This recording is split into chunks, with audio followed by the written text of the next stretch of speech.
당진 현대제철에서 50대 근로자 한 명이 대형 용기에서 강판 찌꺼기를 제거하던 중 아래로 추락해 숨졌습니다. 고용노동부와 경찰은 중대재해처벌법 위반 여부 등을 조사하고 있습니다. 충남 지역 코로나19 하루 확진자가 6천 명을 넘어섰습니다. 2일 0시 기준 도내 신규 확진자 수는 6,915명으로 또다시 역대 최다치를 기록했습니다. 경찰이 충남도 내 음주운전 우려 지역 19곳에서 단속을 실시한 결과 17명이 적발됐습니다. 아산에선 단속을 피해 달아나던 운전자가 경찰에 붙잡히기도 했습니다. 지역 소방서가 청각장애인을 위한 보이는 화재 감지기 설치에 나섰습니다. 연기가 났을 때 소리만 울리는 일반 감지기와 달리 불빛도 함께 반짝거려 화재 예방에 도움이 될 것으로 기대됩니다.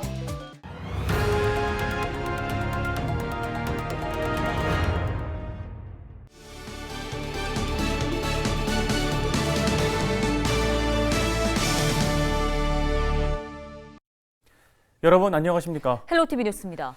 네, 언제쯤이면 죽지 않고 안전하게 일할 수 있는 사회가 될까요? 당진 현대제철에서 또 근로자 사망 사고가 발생했습니다. 50대 근로자가 용광로에 빠져 참변을 당했는데요. 네, 자세한 소식을 보도국 취재기자 연결해서 들어보겠습니다. 자, 정호석 기자, 먼저 사고가 어떻게 났습니까? 네, 사고는 2일 새벽 5시 40분쯤 발생했습니다. 당진 현대제철 1냉용 공장에서 17살 A씨가 아연을 녹이는 용광로의 찌꺼기를 제거하다 발이 미끄러져 빠진 건데요. 당시 용광로 온도는 485도였습니다. 근처 현장에 있던 A씨의 동료가 이를 발견해 신고했습니다. 구급대원이 출동했지만 A씨는 현장에서 숨졌는데요. A씨는 도금 생산 일부 기술직 사원으로 정규직 직원인 것으로 확인됐습니다. 네, 중대재해처벌법이 적용된다면 충남 지역에서 적용되는 첫 사례가 될 것 같은데요. 이번 사고가 여기에 해당이 됩니까? 경찰과 고용노동부는 현대제철이 근로자 50인 이상의 기업인 만큼 중대재해처벌법 적용 대상으로 보고 조사를 시작했는데요. 경찰은 당시 현장 CCTV 영상을 확보해 A씨가 작업 중 갑자기 왼쪽으로 넘어지는 걸 확인했다고 설명했습니다. 정확한 사인을 밝히기 위해 3일 시신부검을 의뢰할 예정입니다. 고용노동부도 사고 현장에 작업 중지 명령을 내리고 사고 경위와 중대재해법 위반 여부를 조사하기 위해 근로감독관을 파견했는데요. 사고 당시 A씨는 2인 1조가 아닌 혼자 작업한 것으로 밝혀졌습니다. 현대제철 관계자는 해당 작업은 단순 업무로 분류돼 통상적으로 혼자 작업해왔다고 설명했는데요. 고용노동부는 1인 작업의 위법 여부를 조사 중입니다. 예, 그런데 당진 현대제철, 사실 이곳에서 발생한 근로자 사망 사고는 이번이 또 처음은 아니지 않습니까? 오죽하면 이곳이 이제 죽음의 공장이다 이런 말까지 나오고 있는 상황 아닐까요? 네, 지난해 5월에도 당진 공장에서 40대 근로자가 기계에 끼어 숨지는 사고가 있었는데요. 고용노동부에 따르면 2010년부터 2021년까지 이곳에서 발생한 산재사고 사망자 수는 무려 29명이나 됩니다. 2013년에는 한 해에만 10명이 숨졌습니다. 특히 이번 사고가 발생한 용광로의 경우 지난 2018년에도 60대 노동자가 떨어져 발목에 화상을 입는 사고가 있었는데요. 이후 안전펜스와 로프 등이 설치됐지만 3년 후 같은 용광로에서 또다시 근로자가 참변을 당한 겁니다. 이렇게 위험한 곳에서 왜 2인 1조 작업이 이루어지지 않았던 건지 의문이 제기되고 있습니다. 현대제철은 진정성을 갖고 가용한 모든 방법을 동원해 고인과 유가족에 대한 후속수습에 책임을 다하겠다고 밝혔습니다.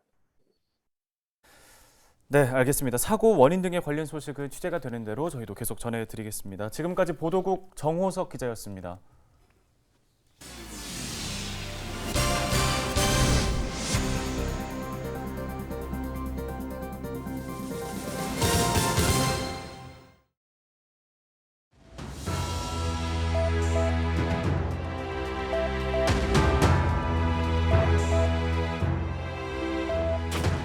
오미크론 변이 바이러스가 빠르게 확산하면서 2일 코로나19 신규 확진자가 22만 명에 육박했습니다.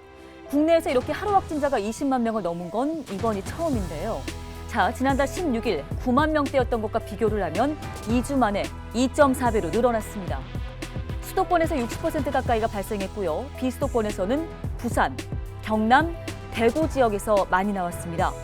그만큼 전파력이 강한 데다가 방역수칙 완화 조치에 영향이 있다는 분석도 나오고 있습니다. 그런데 전문가들 사이에서는 앞으로 1-2주일 안에 정점을 찍고 하향세로 꺾일 것이라는 조심스러운 전망이 나오고 있는데요. 일주일에 2배로 늘어났던 지난 몇 주간에 비해서 증가율이 다소 낮아진 점과 또 또 검사받은 사람 중에 양성 판정을 받은 비율을 주목하고 있는 겁니다. 검사 양성률이 지난달 27일까지 20% 안팎을 기록해왔는데요. 28일은 25.3%, 그리고 1일 30.5%로 급증했다가 2일 다시 20.8%로 낮아진 겁니다. 코로나19 상황 데일리 브리핑이었습니다.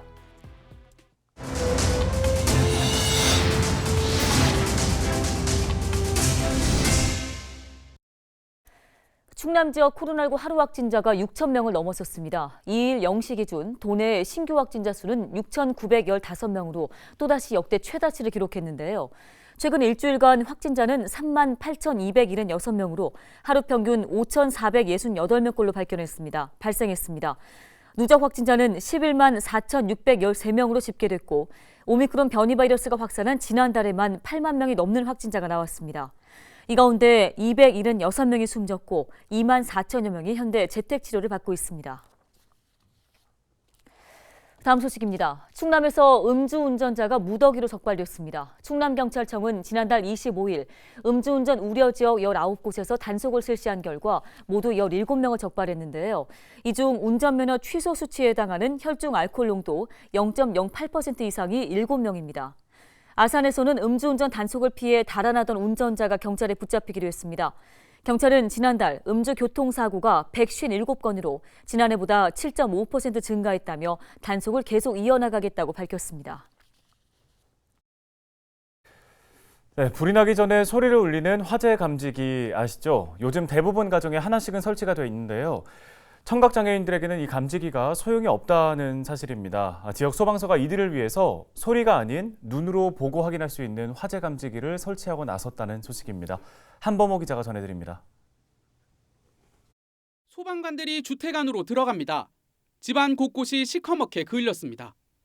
2년 전 부산에서 난 이불로 50대 청각장애인 A씨가 숨졌습니다. 옆방에 있던 가족들은 폭발음을 듣고 대피했지만 A씨는 이를 알아차리지 못한 것으로 추정됩니다. 소방관이 거실 천장에 뭔가를 달고 있습니다. 눈으로도 볼 수 있는 화재 감지기입니다. 연기가 나면 기존 경보용 감지기는 소리만 울리는데 이 감지기는 빨간 불빛이 함께 반짝거립니다. 소리를 듣지 못하는 사람들을 위한 겁니다. 서산소방서는 최근 청각장애인 가구 50곳을 방문해 이를 직접 설치했습니다. 청각장애인들이 신속하게 대피할 수 있도록 확인해주는 감지기고요. 저희들이 화기를 많이 사용하는 주방이나 안방 같은 곳에 거주 공간에 설치해드리고 있습니다. 우선 보급한 집은 혼자 살거나 가족 대부분이 청각장애인이어서 화재 피해 가능성이 큰 곳. 청각장애인들은 이전보다는 마음이 놓인다는 반응입니다. 불이 났을 때 번쩍번쩍하면서 하면은 저희가 바로 어떤 상황이 벌어졌는지에 대해서 알게 돼서 너무 다행이에요. 옛날 것은 빛이 없어서 조금 빛이 없어서 어떤 소리가 나는지 몰랐던 것 같아요. 그러면서 추가적인 예방 대책도 꼭 필요하다고 말합니다. 음성으로 소통이 어려운 만큼 감지기가 작동하면 자동으로 119 신고가 되고 휴대전화와 연동되는 시스템도 바라고 있습니다. 화재가 발생했을 때 경보기 불빛을 확인하지 못할 경우가 있습니다. 스마트폰을 연동하여 알림을 받을 수 있는 기능을 탑재한다면 화재 발생 시 신속하게 대피할 수 있습니다. 충남 지역 청각장애인은 2만 2천여 명.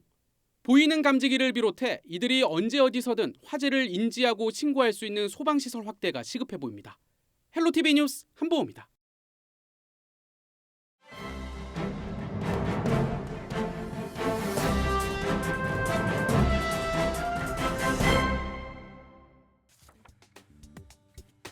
신문 브리핑 굿모닝 충청 기사입니다. 충남 4대 광역행정기관이 있는 내포 신도시에 설치된 스마트 안전부스가 애물단지로 전락하고 있다는 지적입니다. 1일 예산군과 한국토지주택공사 등에 따르면 서울시 소재의 한 업체는 지난해 3월 초 내포 신도시 예산권역에 약 2억 원을 들여 안전부스 5개를 설치했습니다. 이 안전부스는 여성과 학생 등을 대상으로 한 범죄를 막기 위해 설치된 건데요. 실제로 안전부스 내 비상 버튼을 누르면 강화문이 닫혀 밖에서는 열 수 없는 구조로 되어 있습니다. 또한 내부에 설치된 전화기로 경찰 종합상황실에 위급 상황을 알릴 수도 있고요. 심정지 환자 등의 응급 환자 발생 시 사용할 수 있는 자동 심장 충격기와 이동식 들것, 스마트폰 충전기 등도 구비되어 있습니다. 하지만 신문이 확인해본 결과 이 안전부스는 제대로 된 역할을 하지 못하고 있는 것으로 파악됐습니다. 한 아파트 앞에 설치된 안전부스의 경우 비상 버튼을 눌러도 강화문이 닫히지 않았습니다. 사용법을 안내하는 전광판 역시 작동하지 않고 있었다고 하는데요. 이동식 들것은 있었지만 먼지만 쌓여가고 있었습니다. 또 죽은 벌레들과 담배 꽁초 등도 가득했고요. 한 주민은 안전부스를 이용하는 사람을 본 적이 없다면서 좋은 취지로 설치한 것 같은데 오히려 안전을 위협하는 시설로 전락한 것 같다고 지적했습니다. 인근의 안전부스 역시 상황은 마찬가지였습니다. 쓰레기는 물론 천장 구조물이 해체된 상태로 부스 안에 놓여있는 모습이 확인됐고요. 또 다른 안전부스에서는 누군가 먹다 버린 일회용 컵 등의 쓰레기가 가득했습니다. 시민들의 휴식을 위해 마련된 의자에는 죽은 벌레들만 자리하고 있다는 현실이라고 신문이 지적하고 있습니다. 신문브리핑이었습니다.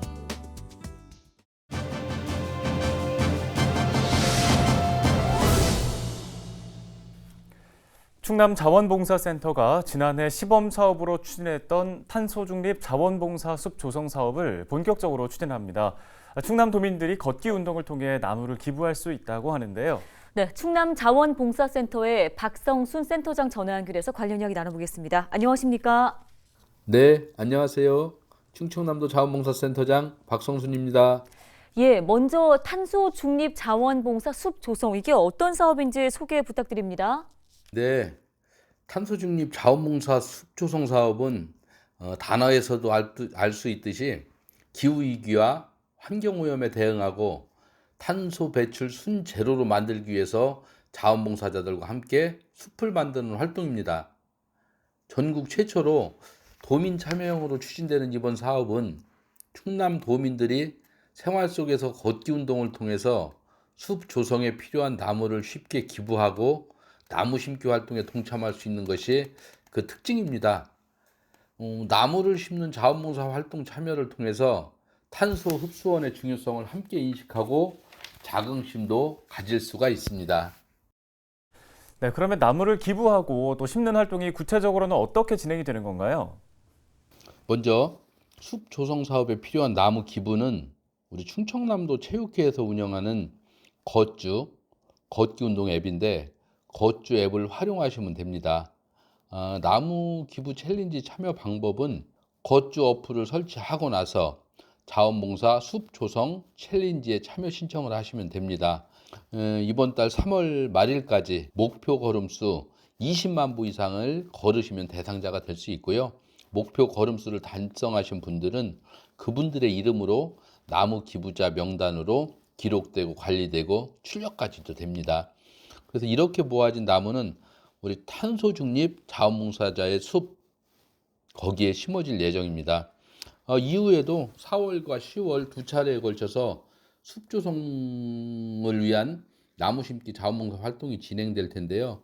개인 또는 가족 단위로 직접 참여하실 수도 있고 나무를 기부하신 분들께는 우리가 문자를 통해서 별도로 안내도 해드릴 예정입니다.